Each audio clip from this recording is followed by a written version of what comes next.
Setelah mendapat informasi mengenai keberadaan Bu Yasmin, Alea dan yang lainnya berpamitan pulang karena sebentar lagi azan maghrib berkumandang.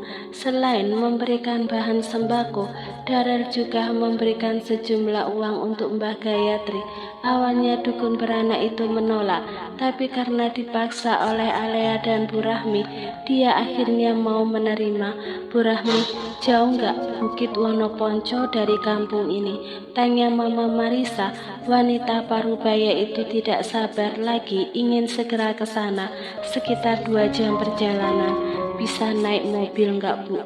Timpal Alea. Bisa Naal, hanya saja perjalanan di sana tidak sebagus jalanan di kampung ini. Tidak masalah Bu, yang penting kita bisa ke sana menggunakan mobil, saut Mama Marisa.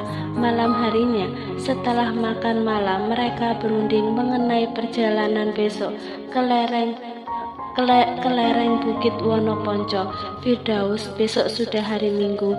Lebih baik kamu dan kedua orang tuamu pulang saja ke kota, ucap Darel. Kamu tidak seperti aku dan Fadil yang pengangguran, jadi kami tidak masalah kalau berlama-lama di desa ini, imbu pria itu. Firdaus bingung saat dia mau berangkat ke desa. Dia cuma minta izin di perusahaan sampai hari Selasa saja. Hari Rabu dia harus masuk kantor. Jika dia dan kedua orang tuanya pulang ke kota besok pagi, bagaimana dengan Darel dan yang lainnya? Mobil pria itu tidak akan cukup untuk menampung orang sebanyak itu untuk pulang ke kota. Belum lagi misalnya Bu Yasmin terbukti ibu kandung Darel, mobil mereka tidak bisa membawa Bu Yasmin pulang ke kota B. Kalian sampai hari apa berada di sini?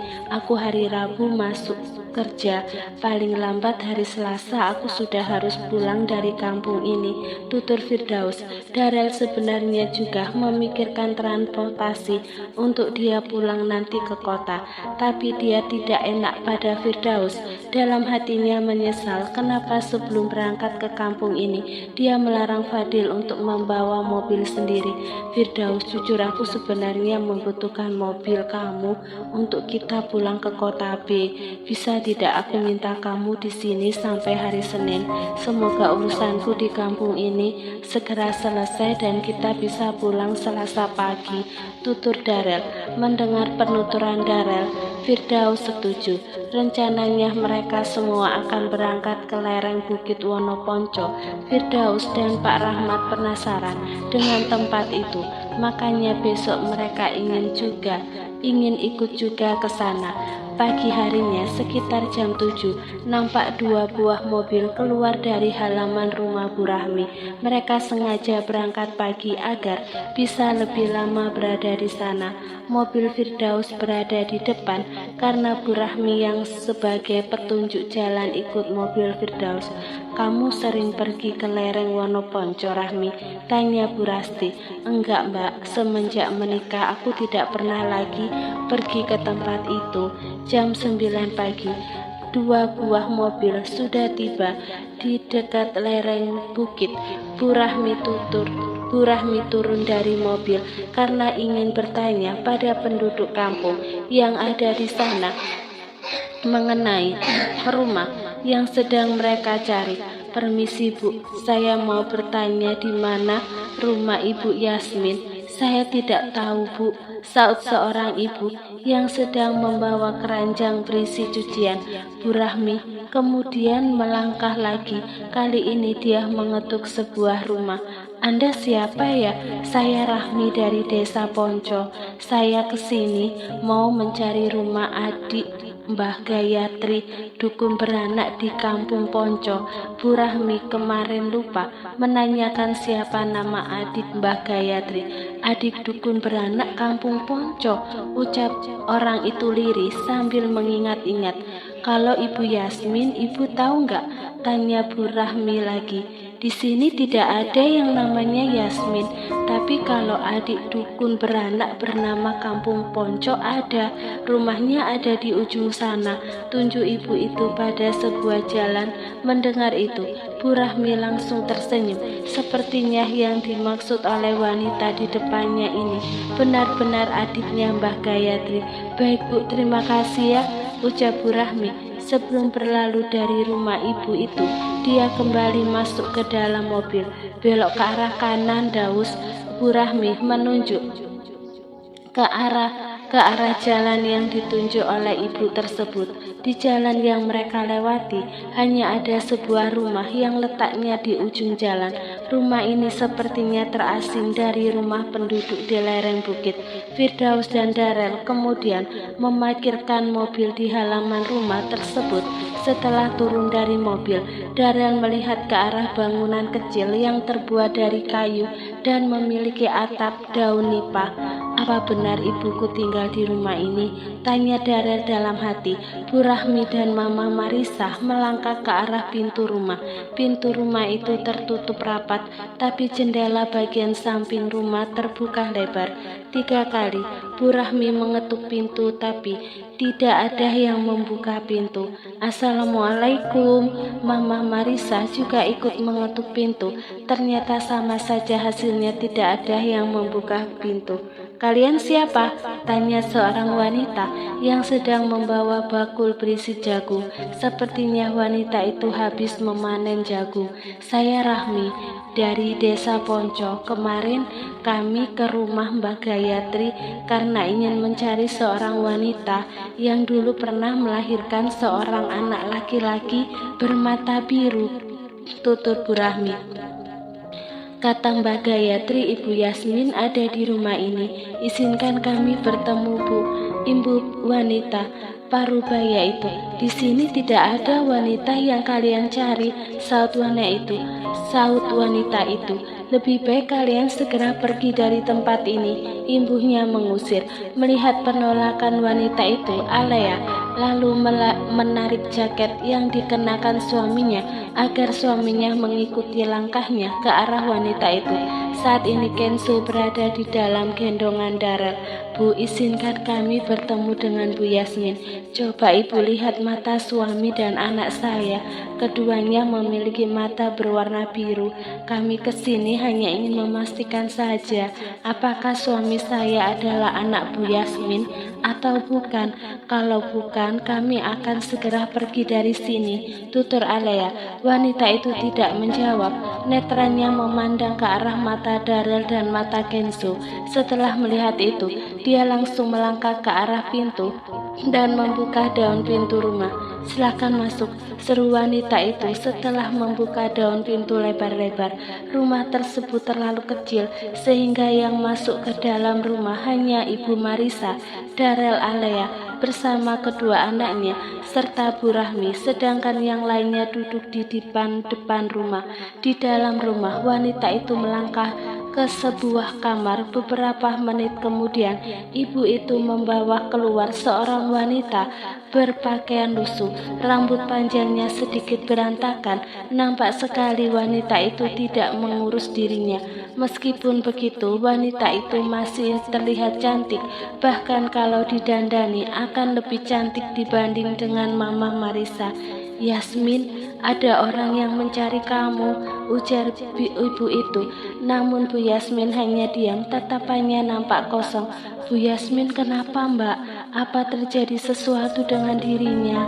Tanya Mama Marisa. Yasmin seperti ini sejak kehilangan bayinya, ungkap wanita parubaya itu. Puluhan tahun dia hanya mengurung diri di kamar ibunya. Terdengar suara Kenzo menangis. Bayi itu sepertinya mengantuk. Alea langsung mengambil alih Kenzo dari tangan suaminya. Anakku, anakku, ujar Bu Yasmin. Dia langsung mendekat ke arah Alea yang sedang memangku Kenzo. Bu Yasmin lalu mengambil Kenzo dari tangan Alea. Darel terlihat ingin mendekat ke arah Bu Yasmin. Dia takut Bu Yasmin akan menyakiti Kenzo. Jangan khawatir, dia tidak akan menyakiti anakmu, ujar Bu Andini, adik Mbah Gayatri. Kenzo semakin mengeraskan suara tangisnya saat berada di pangkuan Bu Yasmin. Bu, saya ingin menyusui anak saya, ujar Bu Alea pada Bu Andini. Yasmin, bayi ini menangis, biarkan wanita ini menyusui bayi ini. Bu Andini mencoba mengambil Kenzo dari dekapan Bu Yasmin. Bu Yasmin menuruti apa yang dikatakan oleh Bu Andini. Kini Kenzo sudah berada di pangkuan Alea. Tangis bayi itu berhenti saat Alea menyusuinya. Berapa usia kamu, nak? Tanya Bu Andini pada Darel. 29 tahun. Anak Bu Yasmin juga umurnya sekitar 29 tahun, tapi kami tidak tahu apa dia masih hidup atau tidak. Nak, coba kamu mendekat ke arah Bu Yasmin, seru Mama Marisa pada Darel. Darel mengikuti apa yang diperintahkan oleh Mama Marisa. Dia mendekat ke arah Bu Yasmin. Sayang, ucapnya lirih saat menatap ke arah wajah Darel. Pergi, pergi, ibunya mengusir. Darel tersentak. Seketika itu juga dia menjauh dari Ibu Yasmin. Siapa Sean? Tanya Mama Marisa. Dia adalah ayah dari bayi bermata biru, sahut Bu Andini. Dulu sebelum Bu Yasmin melahirkan, Wanita itu pernah bercerita sedikit tentang kehidupan pribadinya dengan Mbah Gayatri. Kenapa dia memanggil Darel dengan sebutan Sean? Apa wajah Darel mirip dengan suami Bu Yasmin? Tanya Mama Marisa lagi. Otaknya mulai berpikir. Sepertinya begitu, Bu. Kemungkinan besar pria ini adalah anak dari Bu Yasmin, sahut Bu Andini yang sependapat dengan Mama Marisa. Nak, wanita ini adalah mama kandung kamu, ucap Mama Marisa sambil tersenyum. Kedua matanya terlihat berkaca-kaca. Bu, apa boleh kami membawa Bu Yasmin pulang ke kota B? Kami ingin mengobati sakitnya. Kami juga ingin melakukan tes DNA untuk lebih meyakinkan kami, imbuhnya. Tapi saya tidak yakin Bu Yasmin akan mau ikut ke kota B. Ke kota, sahut Bu Andini. Maaf kalau saya menyela. Kalau saya boleh tahu, Ibu di sini tinggal dengan siapa lagi selain dengan Bu Yasmin? Tanya Bu Rahmi. Kami hanya tinggal berdua saja. Suami saya sudah lama meninggal. Saya rasa kalau Ibu ikut ke kota B, Bu Yasmin pasti akan lebih mudah dibawa ke kota, karena hanya Ibu saja yang tidak asing di mata Bu Yasmin. Bu Rahmi memberikan pendapatnya. Bagaimana Bu Marisa? Apa Ibu mau mengajak serta Ibu ini untuk mendampingi Bu Yasmin? Bagaimana, nak? Tanya Mama Marisa pada anak dan menantunya. Karena dia tidak memiliki hak untuk mengizinkan seseorang tinggal di rumah anaknya, Darel dan Alea hanya memberikan jawaban dengan anggukan saja. Apa Ibu bersedia ikut kami ke kota? Imbuhnya bertanya pada Bu Andini. Iya, saya bersedia. Tapi sebelum berangkat ke kota B, tolong antar saya untuk bertemu dengan Kak Gayatri. Saya ingin pamit dengannya, sahut Bu Andini. Wanita parubaya itu takut kalau kakaknya nanti mencarinya. Iya, Bu, lebih baik sekarang Ibu berkemas. Jadi sore ini kita masih sempat ke rumah Mbak Gayatri, ucap Mama Marisa. Bu Andini lalu mengambil tas lusuhnya. Dia membawa pakaian seadanya saja. Rencananya dia hanya sementara saja tinggal di kota. Jika kondisi Bu Yasmin sudah membaik dan sudah bisa ditinggal, maka dia akan kembali lagi ke rumah ini. Karena baginya rumah ini adalah rumah kenangan dia bersama almarhum suaminya. Wanita yang tidak memiliki keturunan ini ingin hidup dan matinya di rumah ini. Saat jatah hidupnya sudah selesai di dunia ini, dia ingin dia ingin dimakamkan di samping makam suaminya di daerah lereng Bukit Wonoponco ini. Jam 1 siang, mobil mereka sudah tiba di halaman rumah Bu Rahmi. Darel memberikan sejumlah uang pada Firdaus agar membeli makanan di warung. Di desa sini hanya ada satu warung saja yang menjual makanan. Warung itu hanya menjual nasi campur saja dan soto saja. Jam 4 sore, Fadil bersama Mama Arumi mengantar Bu Yasmin dan Bu Andini ke rumah Mbak Gayatri karena Bu Yasmin tidak mau naik kalau yang membawa mobil itu Darel. Andini, kenapa kamu membawa Yasmin keluar dari lereng bukit? Tanya Mbak Gayatri. Wanita tua itu takut kalau kejadian masa lalu akan kembali terulang. Mbak, aku kesini mau pamit. Aku dan Yasmin ingin ikut dengan ibu ini ke kota B. Apa? Mbak Gayatri terkejut. Mbak, aku melakukan ini semata-mata untuk kesembuhan Yasmin. Laki-laki yang bermata biru itu adalah putranya. Kenapa kamu bisa seyakin itu? Orang yang bermata biru itu tidak hanya dia saja. Bagaimana aku tidak merasa yakin, Mbak? Yasmin saat menatap pria itu, dia langsung menyebut nama Sean. Artinya laki-laki itu wajahnya mirip dengan suaminya. Ucap Bu Andini meyakinkan kakaknya. Mbak, izinkan aku menemani Yasmin ke kota B. Aku tidak akan lama di sana. Kalau kondisi Yasmin sudah bisa aku tinggal, aku akan pulang kembali ke desa ini. Kemana pria itu? Kenapa bukan dia yang mengantar Yasmin ke sini? Tanya Mbak Gayatri. Setelah melihat di depannya ada Fadil, Yasmin tidak mau berdekatan dengan pria itu. Dia tidak mau satu mobil dengan anaknya. Baiklah, kamu harus hati-hati di sana. Kamu harus kembali ke sini karena Mbak tidak memiliki siapa-siapa lagi selain kamu. Pesan Mbak Gayatri pada adiknya. Iya Mbak, kalau kondisi Yasmin sudah pulih, aku akan pulang lagi ke desa ini. Kalian hati-hati membawa Yasmin, jaga dia baik-baik, pesan Mbah Gayatri. Mbah, tidak usah khawatir, nanti anak saya akan menyewa orang untuk berjaga di rumah, sahut Mama Marisa meyakinkan. Yasmin, mungkin sudah takdir kamu kembali dengan keluargamu. Aku harap setelah ini kamu akan hidup bahagia. Jangan lupakan kami di sini. Kalau sudah sehat, kunjungi ibu di sini. Mbah Gayatri memeluk Bu Yasmin. Dia begitu menyayangi Yasmin. Di kota J, sudah beberapa hari ini Tuan Emir nampak uring-uringan, baik itu di tempat kerja maupun saat pria itu berada di rumah istri keduanya, karena istri pertamanya beberapa hari ini tidak bisa dihubungi. Nomor Darel juga tidak bisa dihubungi. Dia benar-benar kehilangan jejak istrinya. Dia khawatir Marisa pergi dari hidupnya. Tuan Emir juga sudah menyuruh orang untuk bertanya pada ART di rumah Darel, tapi ART itu hanya memberitahukan bahwa majikannya sedang pergi untuk menjemput Alea. Marisa, kamu kemana? Kenapa kamu tidak pulang? Apa kamu telah menipuku? Tanyanya dalam hati. Mas, kamu ngelamunin apa? Tanya Bu Widya.